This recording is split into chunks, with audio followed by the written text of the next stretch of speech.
This is WCPO 9 News. Thanks for joining us for WCPO 9 News. I'm Tanya O'Rourke. Here is a look at some of today's top stories. Police are looking for the person who tried to rob a gas station. This was in Lawrenceburg this morning. In fact, the video we're showing you is of the scene at VP Racing Fuels on Arch Street.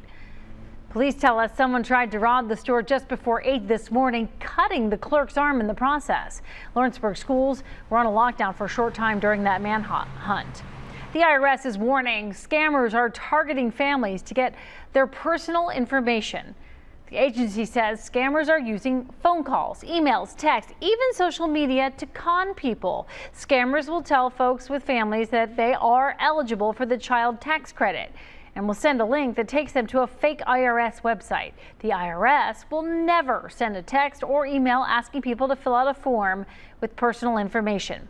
YouTube is suspending Republican Kentucky Senator Rand Paul's account for a week. The pause on his account is for reportedly posting false COVID claims. In the video, which YouTube branded offensive, Paul says, quote, "Most of the masks you get over the counter don't work. They don't prevent infection."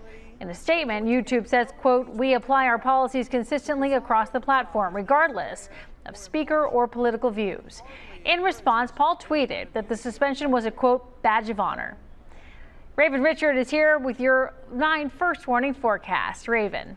All right, so we are hot and muggy starting off that way as we approach Thursday morning into the 70s, upper 70s at that, and then quickly into the 80s again. We're still talking about a heat advisory in effect 8 a.m. until midnight, but we'll continue to keep a watch on that. Forecasted highs for us looking at those lower 90s.